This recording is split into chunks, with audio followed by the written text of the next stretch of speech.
Oh well, that was Furiosa. I suppose there's not much more we can say about it. It was a movie. It looks like it's going to flop. It's going to be another one to add to the list for this year. Yeah. Bit sad, really. But hey, you know, we've always got the Acolyte to look forward to. Are you guys excited? It's just around the corner now. Sure, I'm gonna get my lightsaber whip and yeah. We spent an hour breaking down that trailer, man. Holy shit. And the most interesting that was thing, enough for me. I didn't want to see it anymore. the most interesting thing was like a little alien dude who had like a beard. We're just making fun of the kids. The rest was well, I mean, at this point, like they've already started to set up the defenses for this. And like as you guys have probably been made aware, Kathleen Kennedy's been doing the rounds, doing an interview with, I think, the New York Times, that's been then repeated in Variety, already setting up the defenses for this TV show. So basically saying, if you don't like it, it's because you hate women. Which, you know, it's a tried and tested tactic. Again? Well, Are they tired? We're doing it. Yeah, we're doing the same thing again. Like, why break a winning strategy? I suppose it's been going since about 2018, 2019. So just carry on, you know? Wouldn't it be nice when they do these interviews one time and they're like, I think we did a really good story with great characters. You should watch it. Yeah. No, maybe they should start with that. They get fired, canceled, done. Like she wouldn't allow that. Well, I won't go through the entire article because it goes on forever. But I will say, like, some quotes from her in relation to this. She says, operating within these giant franchises now with social media and the level of expectation, it's terrifying. I think Leslie Headland has struggled a bit with it. I think a lot of the women who step into the Star Wars struggle with this a little bit more because of the fan base being so male-dominated. They sometimes get attacked in ways that can be quite personal. So, yeah, I think the problem is that men, essentially, but it's good because Kathleen Kennedy and Leslie Headland together are working to eliminate all of the male fans within the Star Wars fan base. And so it's a problem that's kind of solving itself. Like, they're gradually just giving up and saying, I just don't want this anymore.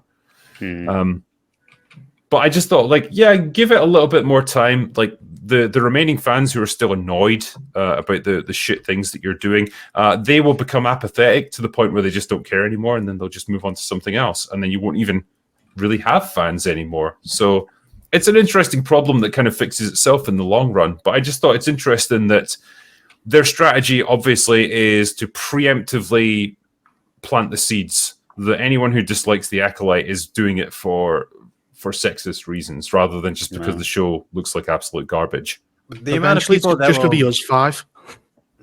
We're the only ones going to be watching it. As I'm saying, the amount of people that'll take in that garbage and take it seriously is that number is dwindling by the day. Like, people are starting to roll their eyes at that shit now. Like, just the preemptive. Like, remember the whole Reva defense? People bought that. If Kenobi came out today and they tried to do the Reva thing, no one would take that shit. Like, nah. Your show is just shit. Like, admit it. Like, when are we going to get the turn of the tide if someone just admits, like, this was a bad take, this was a bad idea? Well, they always do, like, a couple of months later when it's too late. It's like, actually, that show wasn't that great. It's like, yeah, maybe, no, I said that, like, months ago. Thanks.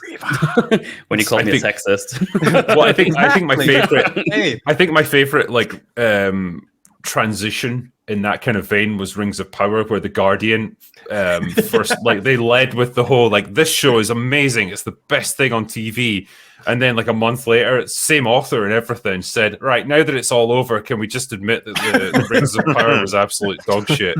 Find that man's name. Legend. It's just, but it's so interesting that the mentality was got to defend corporate product because it ticks diversity boxes and that make me happy. You know, and then once it's over and it's safe to criticize it, then I can say, like, nah, it was actually garbage. It's like, okay. The truth comes out. If they shit on it immediately, they don't get the juicy pre-release footage anymore that they can get all the clicks with. So, you know what? This looks good. This is really good. You should all watch it. What was the, they took the influencers and none of them watched Rings of Power. No. Yeah, it was actually, I like Game of Thrones more. One of them was busy watching House of the Dragon. She was busy watching House of the Dragon. She hadn't got Rings of Power yet. Like, that is amazing. That's the ultimate right there. Like, just teabagging that show. I hope they come out again at the same time. That's one of my favorite things that's ever happened, like, ever. It was truly the worst choice of PR that you could ever have made. But with the Acolyte, like, it just feels like nobody's going to watch this anyway. Like, the best case scenario for them is that it's kind of blandly forgettable. Like, it's not too offensively bad. It's just kind of a meh Star Wars show. That's probably the best they could possibly hope for.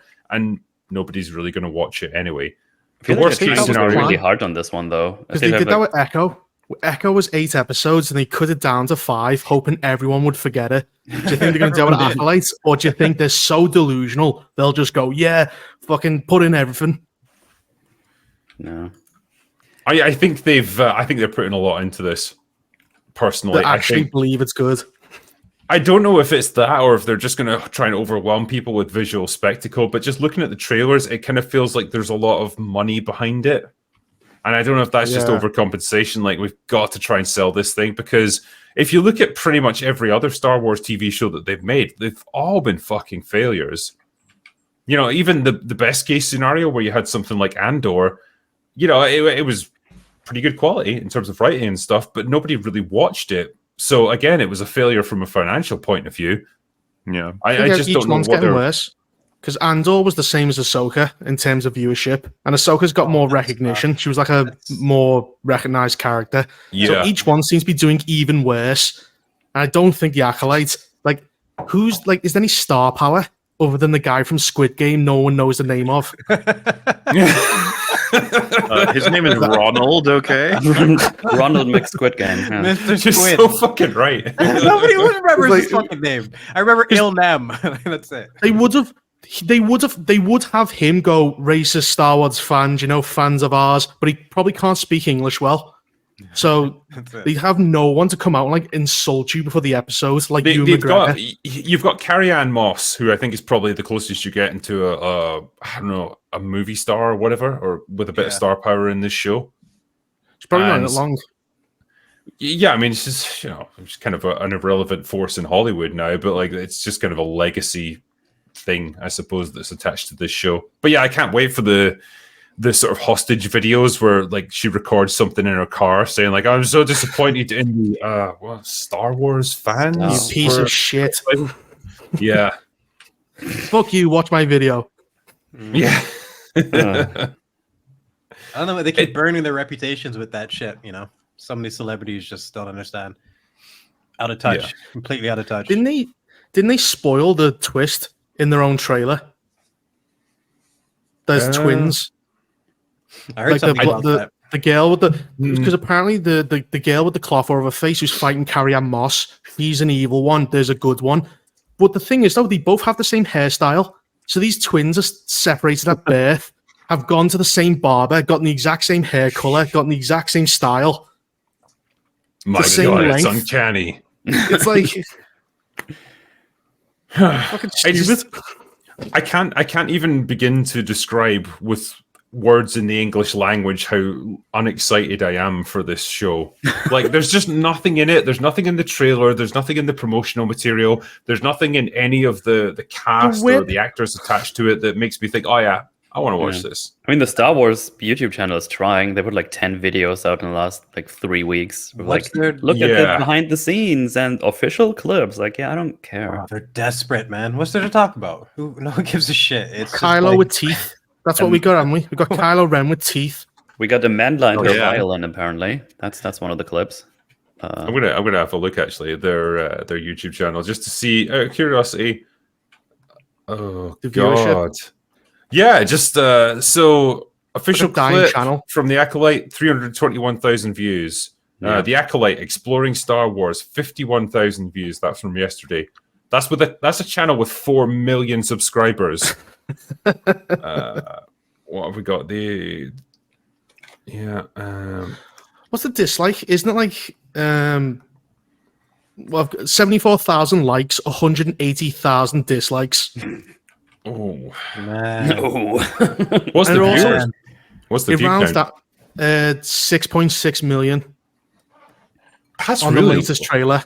I mean, that's just low engagement in general, isn't it? Yeah. Did you say 175,000 dislikes? 180. 180, yeah.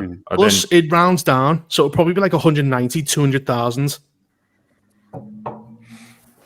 It's like a dying channel. It's like one of those famous YouTubers that accidentally do something and everyone leaves. Yeah, it's the boogie of the internet. Yeah, it's gonna be like a documentary on how it died. Yeah, but it's like that with most of these official channels, like especially like that on Twitter. You know, where you've got like sites like Kotaku or something like that, or the New York Times, where they got millions of followers apparently, and then they post tweets that get like 50 likes. That's just dead, completely. That's why they try and pick a fight. Yeah, it's like the only engagement they get is by saying something incredibly stupid. Yeah. Mad Max doesn't need Mad Max anymore. It's like, oh, okay. Yeah, was an IGN article. I refuse to read it. Everyone keep doing that. Everyone's dying of obesity these days, and that's a good thing. That's a good thing. Sure, okay, sure. I did like this tweet from John Gates. Or sorry, this super chat said, "Fucking tweet." Daisy countered this kind of language when the reporter tried to bait her into a similar response weeks ago. Basically saying that her interactions with the fans had actually been really positive. And this is Daisy Ridley as well. Like, you know, if she's had positive interactions, then anyone can. Kathleen Kennedy is contradicting her own actress, who said how positive her interactions with the fans had been. Also, Star Wars Episode 2 game coming to PlayStation Network next month. Don't care about that. Interestingly enough. But thanks, though. Yeah, thanks. I can confidently say I don't give a fuck about a single Star Wars game ever. So yeah. Anyway, that's just me though. I don't know about the rest of you. Well, she knows that Daisy Ridley's got nothing else. I mean, it's the upcoming Rey movie, which fucking God knows what that's going to be. It's the best move for her. What else is she going to do? No. Yeah. If I made a movie with Tom Daisy Holland. Ridley, I would take that role, make as much money as I can out of it, and then fucking retire because my career is over anyway. This is the play, man. I hope all her family and friends are pushing towards this. Like, let's just. Or she can just go absolutely nuts, shave her head, start picking fights. Maybe that'll get her more popular. Darth Ray, is what we're going for. Just skinhead Ray. Bring real attack the interviews. It's going to be the next creator clash. It's going to fight someone. Well, give her another 5 years. She could go down the Kristen Stewart route. You know, because she just did everything in her power to be the most obnoxious arsehole on the planet. So, sure. Would you want to see like Rey or Finn or Kylo, like anyone from the sequel trilogy, like if they actually get an opportunity for redemption in the future, who would you want to see get a shot at like a real story? I wouldn't want to put the actors through that. Like, especially, you know, I think John Boyega seems like a good guy. I don't want him to like have the humiliation of being in another Star Wars movie. Same with Adam Driver. Oscar Isaac. Yeah, he's a good actor with a good career. Like, don't jeopardize that by being in another shitty Star Wars film.